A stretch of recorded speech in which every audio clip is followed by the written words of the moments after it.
for the first time in a while. So it's great to see you. I hope you're all logging on and have been well. A lot's happened. We have reached really good numbers with our vaccinations. Over half of our residents are fully vaccinated. Over 60% of you have had both vaccinations or your single dose Johnson and Johnson. So we're very happy about that. But if you haven't gotten it out yet and gotten vaccinated, you can still do it. And we know students ages 12 and up as well can be vaccinated. We have over 18,000 12 to 18-year-olds that have been vaccinated. So keep working hard. Our rates are the lowest they've ever been. But you still need to wear a facial covering if you're not vaccinated. And it's recommended that you do so indoors. But if you're fully vaccinated, you don't have to. So we're really excited about the progress. We still have a ways to go, but keep working hard. We have two very exciting books today that we're going to read after our welcome song. The first is Russell the Sheep. So if you haven't read this one, he's a big, big sheep and he's pretty funny. And that is written by Rob Skolton. And we are looking forward to getting into that book. And we thank HarperCollins for their publishing. And then the second book we're going to read is called The Dark. Now, who's scared of the dark? I know I used to be, but this is a good story about that and why you don't need to be scared of the dark. And this is by Lemony Snicket and illustrated by John Klassen. So we will be reading that one second. And we'll talk about how he stopped being afraid of the dark. And we thank Little Brown and Company for publishing that book. So first things first, let's sing our welcome song. We clap and sing hello. We clap and sing hello. With our friends at Storytime, we clap and sing hello. We wave and sing hello. We wave and sing hello. With our friends at Storytime, we wave and sing hello. Then we get a deep voice and we stomp and sing hello. We stomp and sing hello.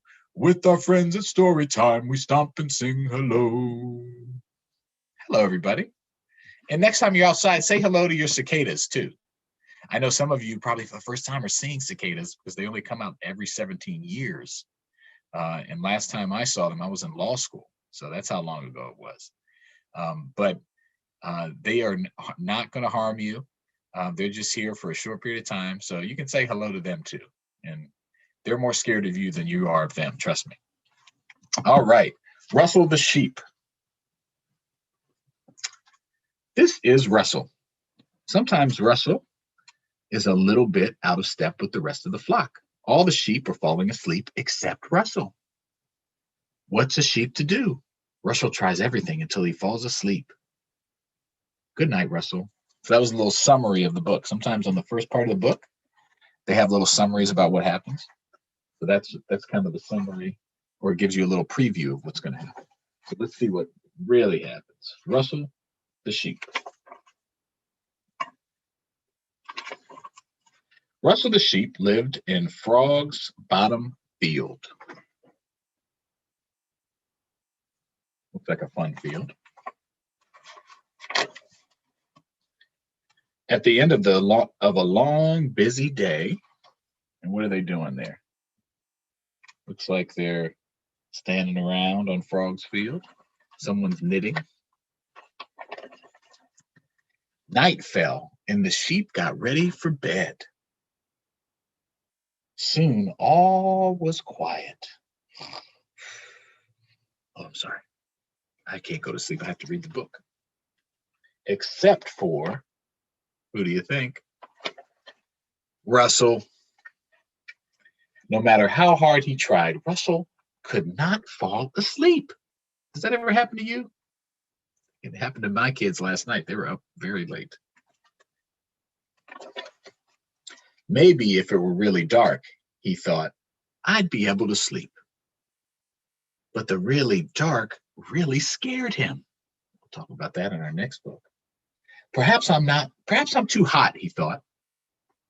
Perhaps I'm not. He put on pants. Then he got cold, thought he was hot. He was scared of the dark. Nothing was working. Maybe I need a better place to sleep. I mean. Russell pulled up a pillow, but the pillow hopped away. He was using a frog, hopping mad. He decided that he needed a new place to sleep, so he went for a walk.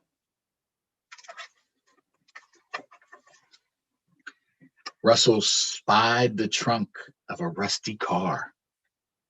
Uh-oh. It was too cramped in there. See how cramped he is in the car? He tried the hollow of a tree. That was too creepy. The bats and the bugs. Russell even tried sleeping on a branch. But it was too crowded with the birds and the owls. "What's a sheep to do?" Russell finally exclaimed. "I don't know what to do."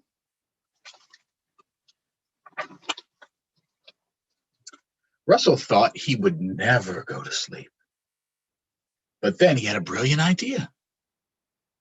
What if he tried to count things that would make him fall asleep? Maybe he could count what, sheep? Russell counted his feet. 1, 2, 3, 4. Not tired. I guess I need more feet, he decided. What's next? The stars. Russell counted each and every one. 1, 2, 3, 4, 5, 600 million, billion, and 10. And Russell was wide awake. He counted them again. 600 million, billion, and 10. And still wide awake. Russell thought very hard. In fact, he thought so hard, his hat went ziggy-zaggy. See, his hat got all ziggy-zaggy.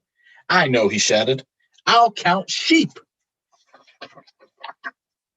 1, 2, 3, 4, 5, 6, 7, 8.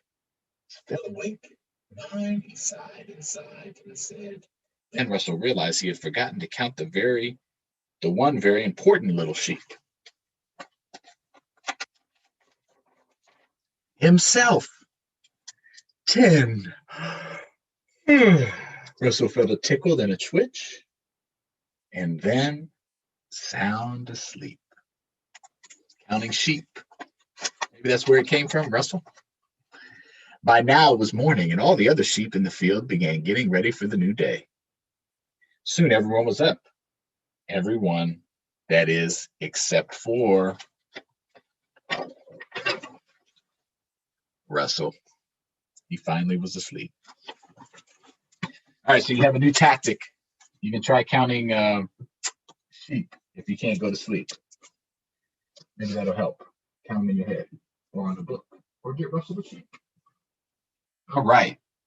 We've been out in the woods with our sheep friends, and we got to do our hand washing song. Remember, this is important all year round, no matter what's going on. You come in out from outside, you go somewhere, you wash your hands with soap and water, warm soap and water, do the song, and your hands are clean. Tops and bottoms, in between, rub them all together, scrub them all together. Now they're clean, Tops and bottoms, in between, rub them all together, scrub them all together. Now they're clean, Clean hands.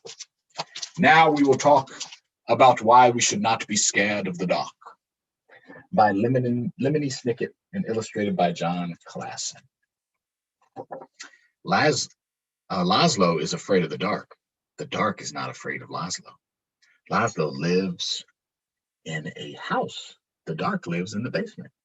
One night, the dark comes upstairs to Laszlo's room, and Laszlo goes down to the basement. This is the story of how Laszlo stops being afraid of the dark. All right, let's see. Laszlo was afraid of the dark. He sees the sun going down. He's getting nervous. The dark lived in the same house as Laszlo. A big place with a creaky roof, smooth, cold windows, and several sets of stairs. Could be like your house or your apartment. Sometimes the dark hid in the closet. Sometimes it sat behind the shower curtain.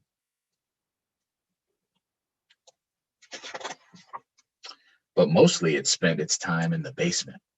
All day long, the dark would wait in a distant corner, far from the squeaks and the rattles of the washing machine, pressed up against some old damp boxes and a chest of drawers no one ever opened. At night, of course, the dark went out and spread itself against the windows and the doors of Laszlo's house. But in the morning, the dark would be back in the basement, where it belonged. Laszlo would peek at the dark every morning. "Hi," he would say. "Hi, dark." Laszlo thought that if he visited the dark in the dark's room, maybe the dark wouldn't come visit in his room. But one night, he had his nightlight on, and it's like it did. "Laszlo," the dark said, "in the dark." His nightlight went out, but he had his flashlight. The voice of the dark was as creaky as the roof of the house, and as smooth as the cold windows. And even through the dark, even though the dark was right next to Laszlo, the voice seemed far away. "What do you want?" asked Laszlo. "I want to show you something," said the dark. "In here?" "No," said the dark. "Here?" "No, no," said the dark. "Downstairs." "Not in the bathroom, not in the closet." "Yes," said the dark. "Downstairs?" Laszlo said. In Laszlo's living room was the biggest window in the house. Laszlo looked out at the dark outside. Above him, the roof creaked, and he closed his eyes. Now the dark was all Laszlo could see. "No, no," said the dark, "not there. Down here." Wants him to go to the basement. "In the basement?" asked Laszlo. "Yes," said the dark. Laszlo had never come down to the dark's room at night. "Come closer," said the dark. Laszlo came closer. "Even closer," said the dark. You might be afraid of the dark, but the dark is not afraid of you. That's why the dark is always close by. The dark peeks around the corner and waits behind the door, and you can see the dark up in the sky almost every night, gazing down at you as you gaze up at the stars. Without a creaky roof, the rain would fall on your bed, and without a smooth, cold window, you could never see outside. And without a set of stairs, you could never go into the basement where the dark spends its time. Without a closet, you would have nowhere to put your shoes. And without a shower curtain, you would splish splash water all over the bathroom, which you do anyway, many of you, I'm sure. And without the dark, everything would be light, and you would never know if you needed a light bulb. "Bottom drawer," said the dark. "What? Bottom drawer?" said the dark. "Open the bottom drawer." He opened it, and he found, what did he find? A light bulb. "Thank you," said Laszlo. "You're welcome," said the dark. By the time Laszlo got back into bed, the dark was no longer in his room, except when he closed his eyes to go to sleep. The next morning, Laszlo visited the dark in the basement. He said, "Hi, dark." The dark didn't answer, but the bottom drawer was still open, so it looked like something in the corner was smiling. Kind of like the dark was smiling. The dark kept on living with Laszlo, but it never bothered him again. He wasn't worried about the sun setting now. It's just a different part of the day. The end. That's an interesting way, right? We don't have to be scared of the dark. It's just part of our day. So, very good. I think that would be a good lesson for all of us. All right. So we've learned how to sleep and not be afraid of the dark. And we've washed our hands and we're wearing our face coverings if we're not vaccinated, but we're getting vaccinated. Quick summary of what we did here today. So as always, shout out if you want me to say hi. I will do that next week. We're approaching our 100th episode, so we're working on some special stuff for that. So stay with us. Thank you for tuning in over the last 15 months since we started Storytime, believe it or not.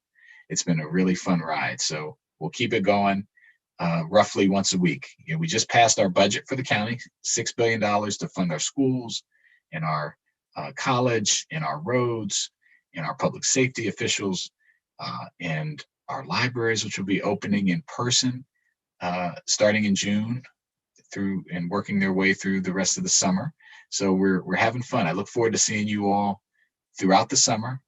Keep studying. If you go to MCPS, about 3 more weeks of school, keep working hard. And we're here if you need anything, as always. So you can always send us a message. Send me a message. All right, let's sing our goodbye song. We clap and sing goodbye. We clap and sing goodbye.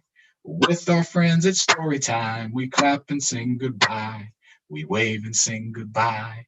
We wave and sing goodbye.